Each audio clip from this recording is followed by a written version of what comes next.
Welcome back, everyone. The Lizard King is here. I think the executive producer would argue that point. This is none other than Chuck Vosganian, founder of Rochmon Record Club. And if anybody watches this show, you understand when Chuck comes in, we have a good time. Yes, and we we're do. about to have it again. Yes, we I do. know we are. So maybe we don't want to drill down on the meaning of the Lizard King. What do you think? No, I think maybe we'll leave not. that alone. However, plenty of you out there, I'm sure, just realized that we must be talking about the Doors. The Doors, yeah. I got news. When Chuck called me and said that next Rochmon was the Doors, I just lit up, Chuck. Yeah. That was, let's put it in time frame. For those that are old enough, fine. But those who may not be old enough or whatever are curious, it's 1967. Now, let's just run a little list of things that were released in 1967. We can start with the Beatles. The Beatles, Sgt. Pepper. Sgt. Pepper. Yeah. The Stones. Between the Buttons. The Who. The Who Sell Out. Yeah, good. Whoa, this is good. Hendrix, that's no-brainer. Yeah, Are You Experienced? Are You Experienced? Okay. Easy to get. And easy I enough. think maybe Disraeli Gears. Disraeli Gears, yeah, Cream, absolutely. All right, so the competition, let's just say, is a little stiff that summer. All British bands. All British bands, yeah, that's a big thing. You could make that argument about Hendrix, but it was a British band. Yeah, right? absolutely. He had to go Without to a doubt. Europe to get famous, as a matter of fact.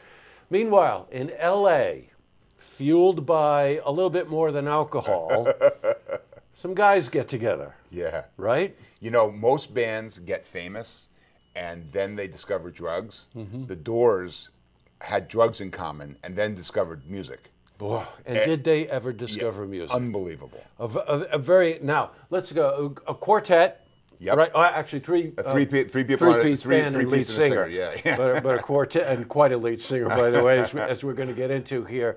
But Ray Manzarek, who a lot of people consider, who is a keyboard player, a lot of people consider to be the one who really just set up the whole mood and whole premise for what that sound was going to be like. Yeah. Because he was such a proficient jazz musician. Yeah. Well, all three of them were. Manzarek and Krieger and Densmore were jazz guys. They loved jazz music. Mm-hmm. Actually, Densmore started out being a marching band drummer. Oh, so very regimental type drumming. But they were all jazz guys. And Manzarek really did have the vision for where he wanted the music to go. And by filling in with other guys that loved the same kind of music he did, they could be more free-form and more adaptable to what Morrison was putting down. Mm-hmm. You know, you needed flexibility. Regimented wasn't going to work. Well, let's just say they weren't exactly 2-minute pop songs, No. and at any given moment, that song could take a left turn like you couldn't possibly believe. One of the things that was so magical about the Doors is that you're talking about is Robby Krieger, right? Guitar player? Yeah. Robby Krieger, guitar player, totally unique sound. I don't care where you were, whatever, you heard him play, you knew it was him. Yeah. Ray Manzarek, same thing. The way that they played their instruments together formed that personality. Absolutely. That later on created all the tension inside the music, but also this rhythmic, hypnotic kind of sound that they were able to create. Well, a great story about Krieger is Paul Rothchild, the producer of almost all the Doors albums except for L.A. Woman, would not let. Krieger came in with a wah-wah pedal, and Rothchild said, no, you can't use a wah-wah pedal. Mm-hmm. If you use a wah-wah pedal, you're going to sound old in 20 years. Mm-hmm. Like, that's a sound that's happening today, no wah-wah pedal. Mm-hmm. So Krieger put it away, didn't use it. Mm-hmm. And Rothschild's right. If you want to sound like you were just recorded yesterday, don't use antiquated. It's something that's going to make you sound antiquated. Well, you know what it was is that again, and you can go across the board on music here, classical music and whatever. A lot of times, especially in vocal music, it's what happens in between the instruments. Yeah. And these guys just had a sound. I'll never forget the first time I listened to this record. I didn't do anything for an hour. I was just so mesmerized by what these guys were creating together.